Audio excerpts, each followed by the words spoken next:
Mina olen Kethel ja kui ma täna peaksin endale mingid sildid külge panema, siis ma tooks välja selle, et ma olen ema ja elustiili sisulooja.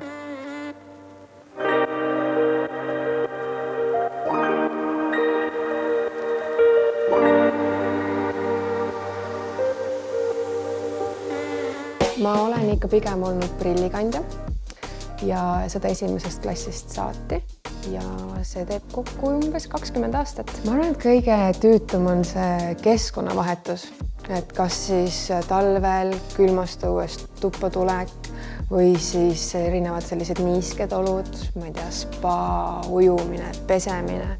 Et kui prill läheb uduseks või märjaks, no see on kõige tüütum. Mida aeg edasi, siis esiteks prillid hakkasid mind hullult häirima. Järjest need asjad, mis ma nüüd täna saan aru, kus prillid siis mind tagasi hoidsid või takistasid või ebamugavast tekitasid, need hakkasid kuidagi välja tulema. Kui ma üks päev vaatasin ennast peeglisse, ma mingi appi. Nõid, õudne. Kes see vaatab sealt otsa? See nii õudne naine. Võtsin veel prillid ära ja vaatasin, et appi, kui ilus oleks.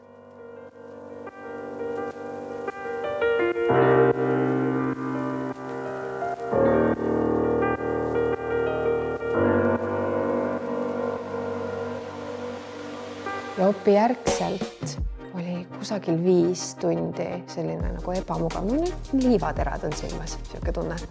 Aga ka see läks mööda. Kuni siis õhtuni oli ka valgustundlikkus. Ma ei oska tundides öelda, kaua seda oli, sest järgmine hommik, kui ma üles ärkasin, siis ma teadvustasin endale, mul ei ole nüüd vaja prille ette panna. Aga see oli nii sür, sest et kõik oli tegelikult justkui tavaline, nagu siis, kui ma kandsin prille. Aga mul läks ikkagi kusagil nädal aega, kuni ma lõpuks olin, et mul päriselt ei olegi prille vaja. Et ajul läks natuke aega, et seda informatsiooni protsessida. Nüüd siis nagu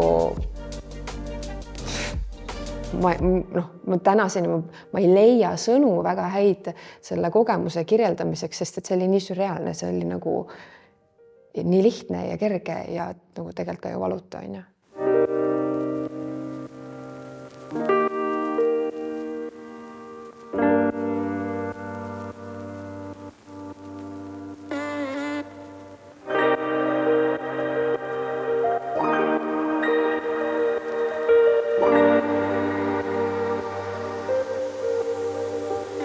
Kui sa oled ikkagi kaalunud tükk aega, kas teha silmadele operatsioon, siis ma julgen arvata, et sul on mingid punktid, mis kannustavad, et mis põhjusel sa peaksid seda tegema.